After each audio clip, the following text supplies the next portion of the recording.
يجب أن يستقيل في الساعات القادمة 20 أكتوبر 2020. Nouvelle édition de la rédaction, merci d'être au rendez-vous à la une de l'actualité, toujours très divisée. La sous-commission parlementaire chargée d'élaborer une nouvelle loi électorale reporte sa réunion à début 2015.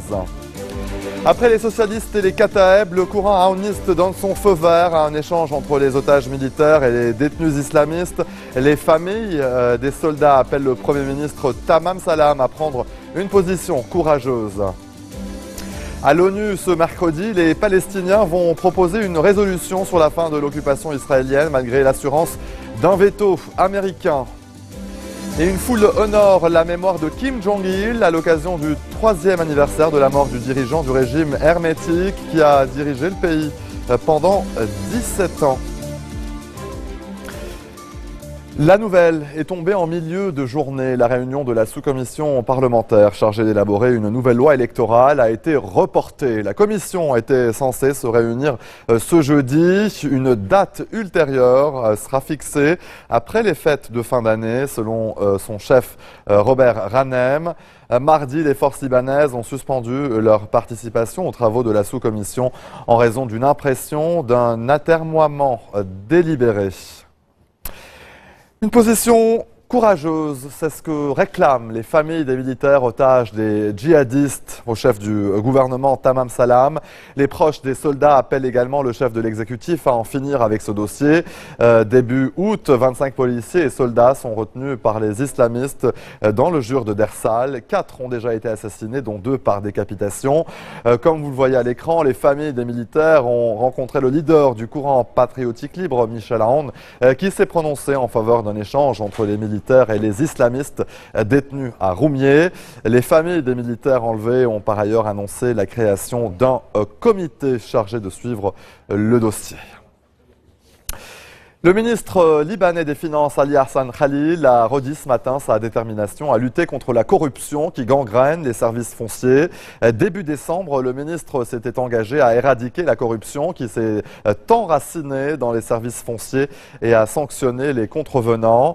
Dans ce cadre, Khalil avait annoncé que 55 fonctionnaires avaient été déférés devant le parquet pour corruption et abus de pouvoir.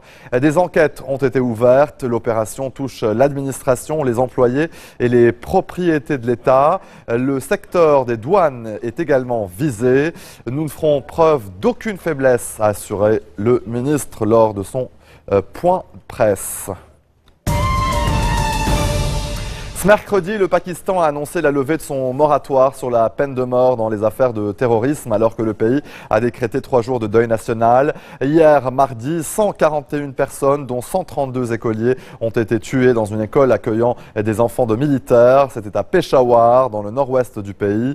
Les assaillants, au nombre de 6, sont passés de classe en classe pour exécuter les enfants.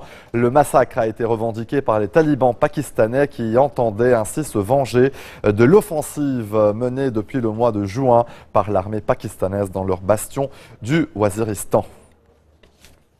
L'Australie a ouvert de son côté ce mercredi une enquête afin d'éclaircir pourquoi Manaron Moniz, un déséquilibré islamique, au passé violent, n'était pas sous surveillance lorsqu'il a pris 17 otages à Sydney et pourquoi il avait obtenu la nationalité australienne. Le Premier ministre Tony Abbott promet la transparence totale sur l'enquête qui doit rendre ses conclusions fin janvier. 2 personnes sont mortes ainsi que le forcené qui se revendiquait de l'organisation État islamique. Les autorités défendent la thèse d'un acte isolé. En attendant, le niveau de sécurité a été renforcé à Sydney où des centaines de policiers ont été déployés dans les rues. Le chef de la diplomatie turque, Mevlut Cavusoglu, est à Téhéran. Il y a notamment été question de la Syrie, un sujet qui divise l'Iran, principal soutien régional de Damas, et la Turquie, qui appuie les rebelles. Le ministre turc s'est entretenu avec son homologue iranien, Mohammad Jawad Zarif. Les deux responsables ont convenu de la nécessité de coopérer pour trouver une solution commune en Syrie, en dépit des positions différentes. Priorité pour Téhéran, la lutte contre le grand ennemi commun que représentent le terrorisme, l'extrémisme et le sectarisme. Le Premier ministre syrien Wael al-Halaki effectue d'ailleurs une visite officielle à Téhéran où il s'est entretenu avec le président iranien. Hassan Rouhani qui a salué la résistance de la nation et de l'armée syrienne face aux terroristes. Les forces kurdes ont lancé ce matin une offensive pour tenter de reprendre la ville de Sinjar dans le nord-ouest de l'Irak. La ville est un enjeu stratégique car son contrôle permettrait aux Peshmerga d'ouvrir un corridor vers les zones montagneuses voisines où des centaines de Yazidis sont assiégés par l'État islamique depuis le mois d'août. Cette bataille possède donc une dimension symbolique pour les combattants kurdes après leur débandade l'été dernier face à la progression fulgurante des djihadistes qui ont tué ou capturé des centaines de Yazidis. Restez des nôtres, on se retrouve après cette très courte pause. A tout de suite.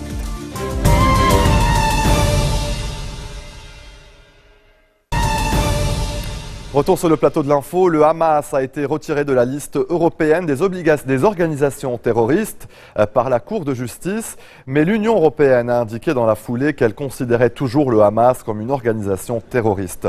Le Parlement européen qui a également affirmé son soutien à la reconnaissance d'un État palestinien, alors que les Palestiniens soumettent dans la journée aujourd'hui donc un projet de résolution au Conseil de sécurité de l'ONU. Le Hamas ne figure désormais plus sur la liste des organisations terroristes de l'Union européenne. Ce n'est pas le résultat d'une décision politique, mais la conséquence d'une décision de justice. Le tribunal de l'Union européenne avait été saisi par le mouvement palestinien. Le Hamas estimait que la méthode suivie par Bruxelles en 2001 pour le placer sur sa liste noire n'était pas conforme au droit. C'est vrai, ont estimé les juges. Le groupe palestinien se trouve donc de fait retiré de cette liste noire. Cela dit, les fonds dont le Hamas dispose en Europe sont toujours gelés. Les dirigeants européens ont la possibilité de faire appel.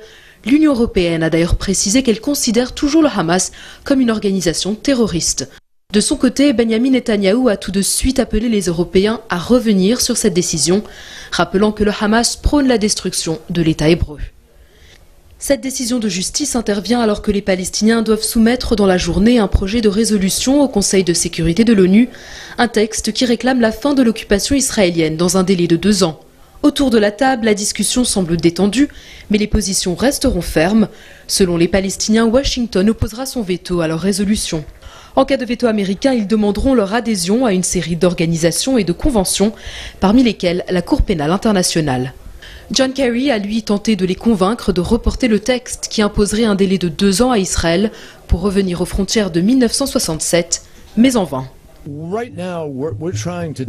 que nous essayons de faire, c'est d'avoir une discussion constructive avec tout le monde et de trouver la meilleure façon d'avancer et de créer un climat politique, un espace pour revenir aux négociations et trouver une solution politique. À Paris, la diplomatie française propose une autre solution, une résolution avec pour principe la coexistence pacifique d'Israël et d'un État palestinien, mais sans imposer de délai. Cette option ne fait pas l'unanimité au sein de l'Union européenne, où beaucoup de parlementaires ont accru la pression sur Israël en reconnaissant un État palestinien. Le Parlement européen a d'ailleurs apporté son soutien de principe à une telle reconnaissance et à la solution fondée sur 2 États. Laurent Fabius a rencontré les représentants de la Ligue arabe, mais aussi Shimon Peres. L'ancien président israélien a mis en garde contre tout passage en force. Il faut un État palestinien, mais il y a un temps pour ça. Je pense que ce sera mieux d'y parvenir grâce à un accord et pas par obligation. Moscou, de son côté, estime qu'une résolution serait légitime, mais demande aussi aux Palestiniens de bien réfléchir aux conséquences que cela imposerait. Allez, en bref, dans le reste de l'actualité, le Parlement grec élit un nouveau président. C'est le premier tour d'une élection qui doit se terminer au plus tard le 29 décembre. Le candidat proposé par le gouvernement est l'ex-ministre des Affaires étrangères Stavros Dima. Mais l'issue du scrutin n'est pas évidente, le pouvoir ne possédant pas les 180 voix nécessaires à l'élection du président. En cas d'échec, des élections anticipées auraient lieu en janvier avec une possible victoire de la gauche radicale de Syriza, toujours en tête des sondages. À chaque manifestation, ce sont les mêmes slogans, la même colère. Plusieurs milliers de personnes ont défilé à Budapest contre l'adoption par le Parlement hongrois d'un budget d'austérité et contre la corruption. Le mouvement contre la politique du Premier ministre Viktor Orban a aussi touché une vingtaine de villes de province. Fin octobre, un projet de taxe sur Internet avait mobilisé la foule. Depuis, le projet a été repoussé, mais la colère ne s'éteint pas. La vente de devises étrangères prélevées dans les réserves russes n'aura pas suffi. Le rouble peine toujours à rebondir contre le dollar et l'euro après un plongeon de plus de 20% mardi, conséquence des fuites de capitaux entraînées par la crise ukrainienne et la baisse des cours du pétrole. Une crise monétaire inédite en 15 ans de pouvoir de Vladimir Poutine et qui pèse lourd sur les ménages. La hausse des prix approche déjà 10% sur un an et promet de s'envoler encore. Une foule immense honore la mémoire de Kim Jong-il à l'occasion du 3e anniversaire de la mort du dirigeant du régime hermétique qui a dirigé le pays pendant 17 ans. Des dizaines de milliers de Nord-Coréens se sont inclinés devant les statues de Kim Jong-il et de son père Kim Il-sung, fondateur de ce qui est considéré comme la seule dynastie communiste de l'histoire. Kim Jong-un, au pouvoir depuis 2011, a participé au rassemblement à Pyongyang pour honorer la mémoire de son père et de son grand-père. Au Japon, plusieurs centaines de vols intérieurs et quelques liaisons internationales ont été annulées en raison de chutes de neige et de rafales de vent qualifiées de terribles par l'agence de météo. Une femme est morte, tuée par un chasse-neige et plusieurs personnes ont été blessées selon les médias à cause de cette brutale dégradation des conditions météo. En début de journée, des rafales avec des pointes de 180 km/h accompagnées d'importantes chutes de neige ont été enregistrées dans la partie la plus nordique du pays. À présent, ces images tournées à Mexico, des centaines de clowns ont défilé dans les rues de la capitale en direction de la basilique de la Vierge de Guadeloupe. Conformément à la tradition, ils viennent la remercier pour leur année de travail et cherchent sa bénédiction pour qu'elle leur apporte sa protection. Les payasos viennent de différents pays d'Amérique latine comme le Costa Rica, le Honduras et le Guatemala. Ils confectionnent les costumes, impriment les invitations et s'occupent eux-mêmes de la publicité pour que le jour J, tout soit parfait. Comme les clowns, à différents jours de l'année, d'autres professions comme acteurs, chanteurs, policiers, footballeurs, commerçants, artisans et certaines entreprises font le voyage chaque année vers la basilique. Bien que le Mexique soit un État laïque, environ 80% de la population se déclare dévote à la Vierge de Guadeloupe, même si beaucoup d'entre eux ne sont pas catholiques pratiquants. Et maintenant, avant de se quitter, regardons ces images impressionnantes. Le sport et la drague ne font pas toujours bon ménage. Un Américain l'a appris à ses dépens alors qu'il était en pleine séance de sport sur un tapis roulant. Il n'a pas donc su résister en voyant une jeune femme en tenue moulante. Eh bien, on m'annonce que les images ne sont pas disponibles. Eh bien, on essaiera de vous les communiquer, les diffuser demain dans notre prochaine édition. C'est ainsi que se referme ce journal. Tout de suite, le rappel des titres qui ont marqué l'actualité de cette journée. Toujours très divisée, la sous-commission parlementaire chargée d'élaborer une nouvelle loi électorale reporte sa réunion à début 2015. Après les socialistes et les Kataeb, le courant aouniste donne son feu vert à un échange entre les otages militaires et les détenus islamistes. Les familles des soldats appellent le Premier ministre Tamam Salam à prendre une position courageuse. À l'ONU, ce mercredi, les Palestiniens vont proposer une résolution sur la fin de l'occupation israélienne, malgré l'assurance d'un veto américain. Une foule immense honore la mémoire de Kim Jong-il à l'occasion du 3e anniversaire de la mort du dirigeant du régime hermétique qui a dirigé le pays pendant 17 ans. Merci de votre attention. Retrouvez-nous tous les jours à 16h40 heure de Beyrouth. Vous pouvez également nous suivre en ligne sur notre site web ou en téléchargeant notre application mobile. Excellente soirée à toutes et à tous et à bientôt.